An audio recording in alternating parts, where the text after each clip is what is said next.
Today I'm going to show you how to replace the wheel bearing and hub assembly on a Dodge Caravan. Same for a Chrysler Town Country. This is going to cover a lot of years of these minivans. This is a pretty easy job. You really don't need very many tools, but an impact is going to make a big difference. Alright, the next thing we're going to need to do is take a long and thick flathead screwdriver, and we're going to stick it where the brake caliper is, right over here, and we're going to compress the piston a little bit so we can get the caliper off easier. I'm just sticking it between right here. I know you can't see it very well, just to get a little bit of compression in there, so when we're ready to remove that, it comes off a lot easier. We're going to need an 1.25 inch socket for this big bolt here. This is the only part that I can say may be difficult. If you've got a rusty vehicle, an impact is really going to help you out here as well.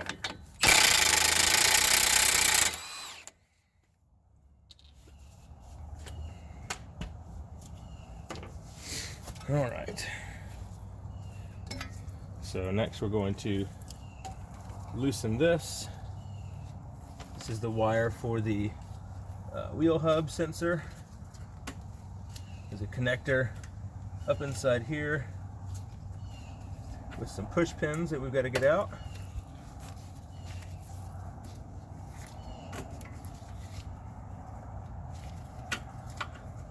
There we go. So you can see this connector down inside here. It's going to have a safety on it, a little red safety. You have to push that safety up, and then you can depress the release.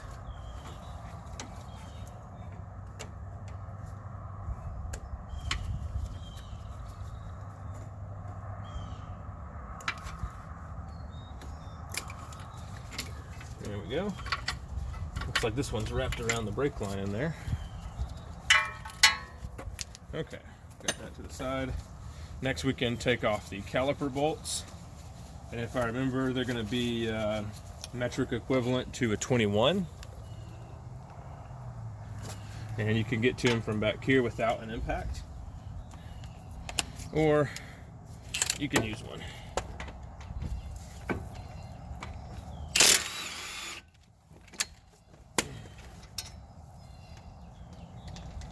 Now is a good time to have some zip ties or baling wire so you can keep the caliper from pulling on the line. I'm just going to do what you're not supposed to do probably and just let it hang. This is going to be a quick job.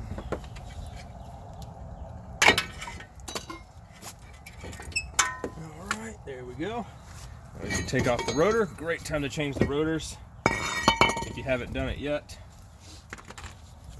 Now we're going to take off the heat shield bolts or dust shield bolts. Right here is 3 10mm bolts. And there's one down here that you can't see. There we go. We can set this to the side.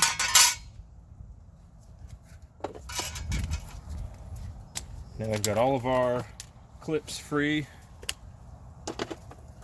Next we're going to go to a 19 or 3/4, and we're going to take off the bolt for the tie rod. Sometimes you're going to have to use a wrench or 2 wrenches. Hold the top of the tie rod here and then also take the bolt off, but let's see if we can get it off in one go. Yeah, there we go. So I'll leave a few threads on there because we're going to have to give this thing a little bit of a beating to get it off.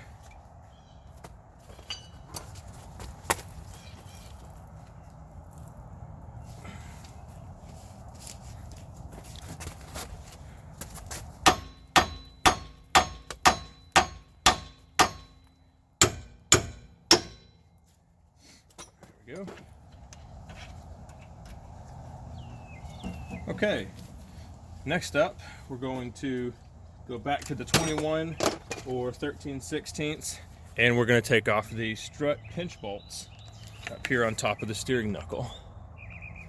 We have 2 bolts right here. They are knurled on one side, so you need to put your spinning side on the nut, not the bolt side.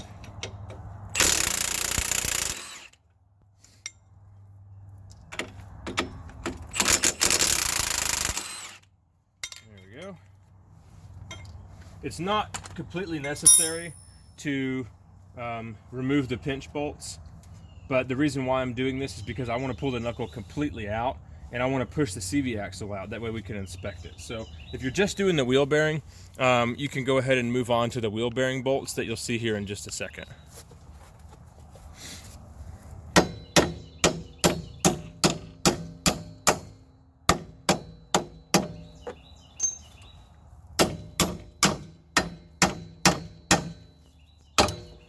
There we go. Okay, now we can pull this thing out and push on the CV axle, or maybe give it a little bit of persuasion.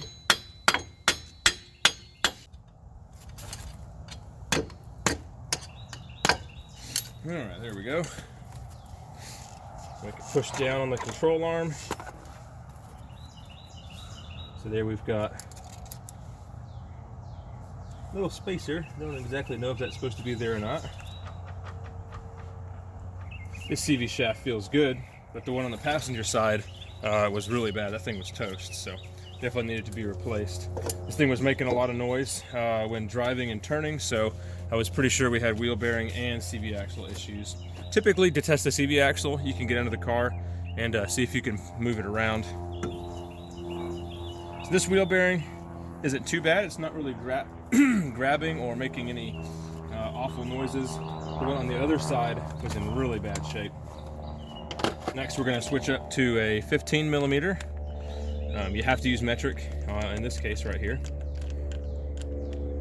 And these are going to be the 4 bolts that remove the wheel hub. Let's see if I can turn this around so you can see it all the way. 1, 2, 3, 4.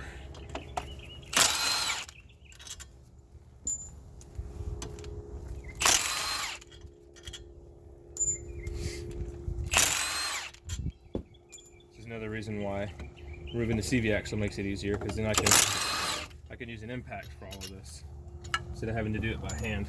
When everything is loose and you're doing this by hand, stuff just kind of moves around. It's a little bit of a pain. So now the hammer's going to come back out and we're going to beat this wheel hub off of here.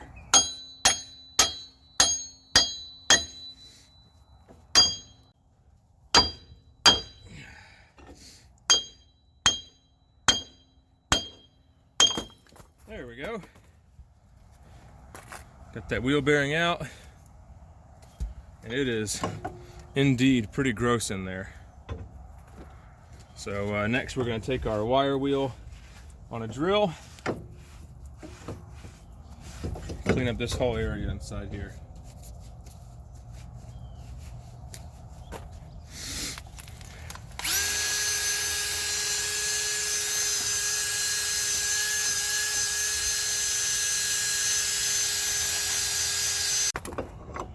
There we go.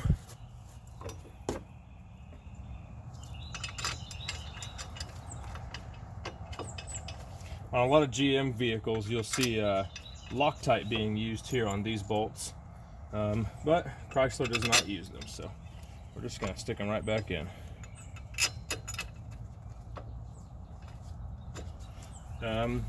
You can follow the torque specifications. I'm going to follow the torque specifications of my impact here, set to level 2.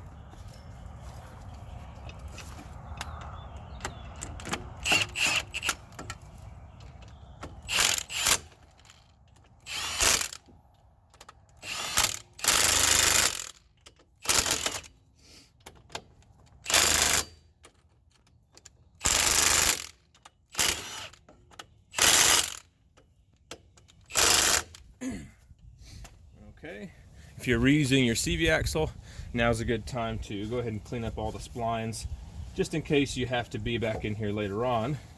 We've got an opportunity to make sure everything is nice and rust free.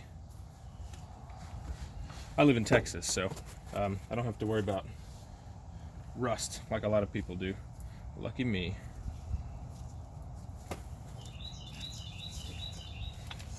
Push the A-arm back down, get the CV axle in place.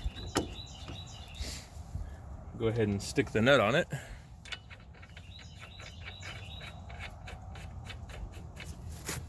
Now we can get our pinch bolts back in. They're going to go from front to back.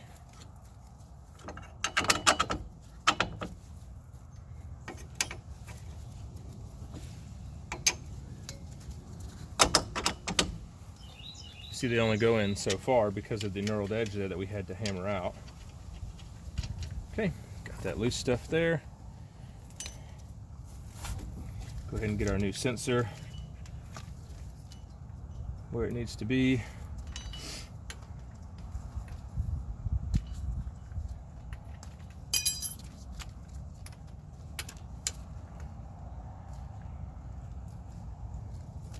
I'm not going to use the new bracket. Just going to reuse the old one.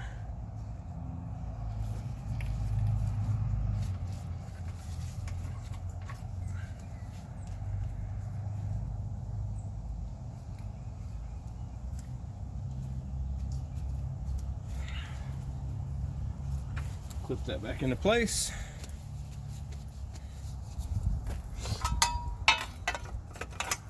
We can get our dust shield on with our 3 10mm bolts.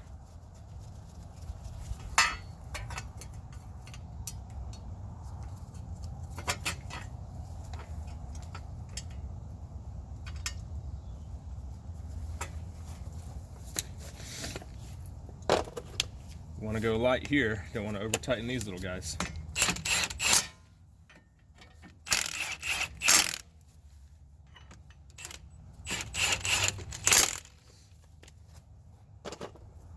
Let's go ahead and do that CV axle bolt.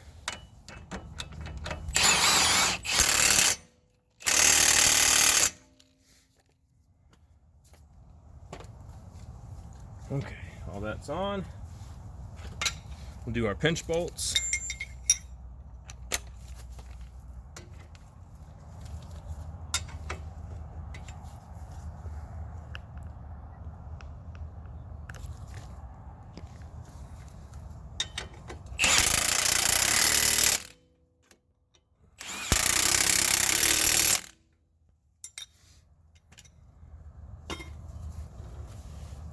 Okay, looking good. Let's get our tie rod back in there.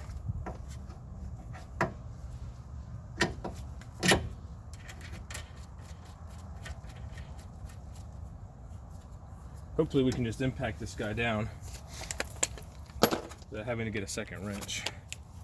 So we'll push up so the taper catches. Yeah, there we go.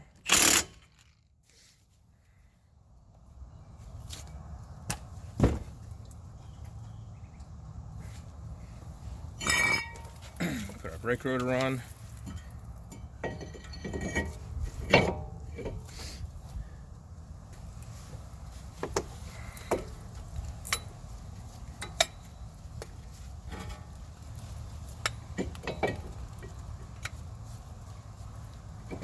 Probably wouldn't be a bad idea to go ahead and change these pads.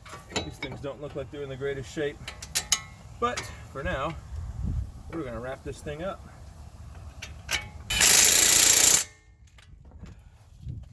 Alright, so there you have it. Wheel bearing on a Chrysler or Dodge minivan. Not as hard as you might think, and some very basic tools can get you going. I'm going to get this wheel on, and we're going to keep working. Thanks for watching.